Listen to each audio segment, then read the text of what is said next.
Hello there and welcome to Fairyland Cottage, and thanks very much for joining me here today. I wanted to say a huge thank you for all the support and the love from last week's video. I was incredibly overwhelmed, and a big thank you especially from Terry. He was amazed by all the happy birthday wishes and he really thoroughly enjoyed them all, so thank you all so much.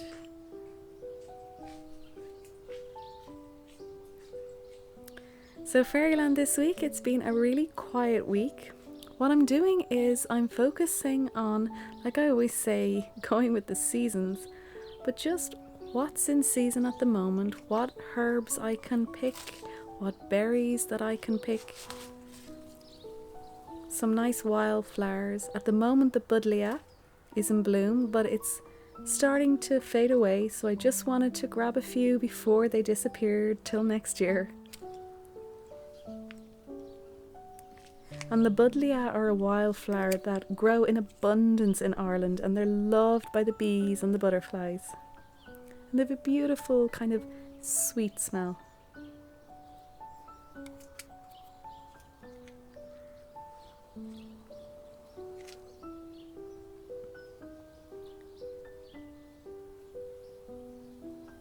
And I was told by a vegetable grower that everything's a little bit behind in the season, so the bees are behind, and so pollination is behind.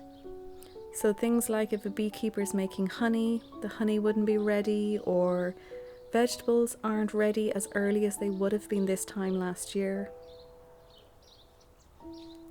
So I love that about nature. You can't always read it in a book. Learning about it, you have to just watch. And watch really carefully. When I was making that clover pudding, now the clover have disappeared and there's another wildflower coming about.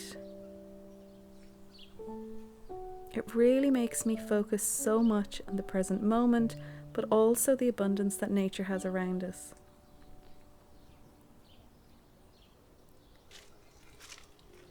Another thing it made me think of last week was when you're working with the seasons and with nature, I find that I can't procrastinate as much as I would in my everyday life. So if I say, oh, I'll get that another day, well then that berry is gone. So there's a real understanding of how you need to go with what you're being given right here and right now. Don't wait for something further down the line because it could be gone. So I've been collecting the raspberries for weeks and weeks and storing them in the freezer because I wanted to make a nice big batch of raspberry jam. Now the birds ate a lot of the raspberries, but there's still enough to make a nice batch.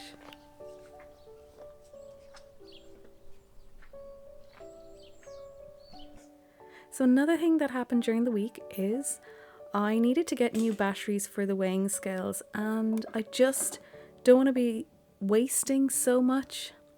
So I found this beautiful old weighing scale secondhand with some beautiful weights, and I thought I'd give it a go. It wasn't incredibly accurate, I will say that, but it really got me thinking how much that I'm attached to needing something that's hugely accurate or digital, and of course that needs batteries and there's a lot of waste.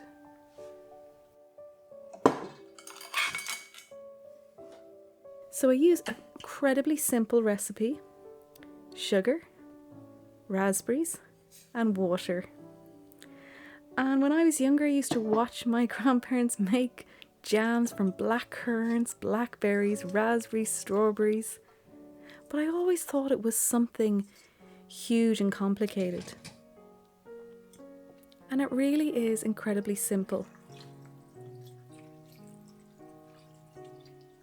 All I needed was a little bit of patience and a little bit of time.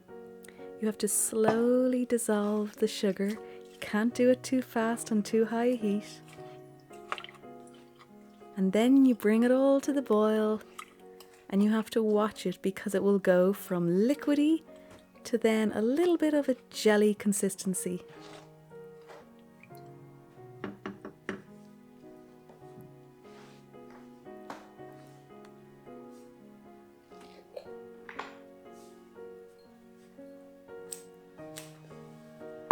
it got me thinking how if we listen to other people's perception of things, how we can get discouraged from maybe trying them out. So it's something like jam. I remember I heard that, oh, it's complicated and it takes ages or it's messy. And then when I try it myself, I realise how actually simple it is. And it was my first time making jam. I was always too afraid to kind of go into the jam making, thinking it needed certain setting agents, etc.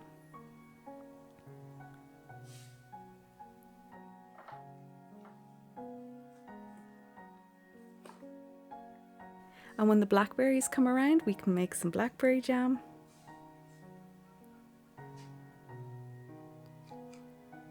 I try and use unrefined sugar so you can get some cane sugar.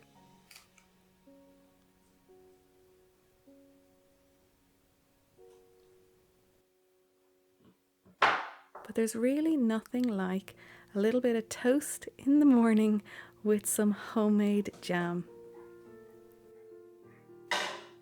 It's one of life's simple pleasures. And of course, with a cup of tea.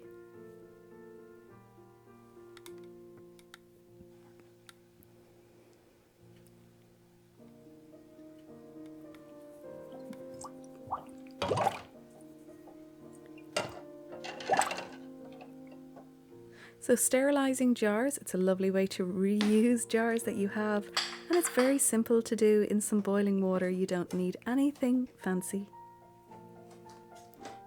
And you can see how it's beautifully set. I probably cooked it a little bit too long, but it was still absolutely gorgeous tasting. And I think making something as simple as jam, it's a really nice thing that you can share with family and friends. It's also hugely inexpensive because all you really need to do is buy the sugar. And of course, if you're out blackberry picking, it's free.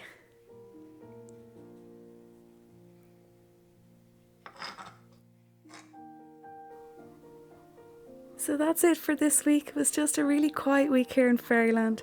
So I'd love to know how you all are. And if you do want a video like we did last week again at some stage, let me know and we will.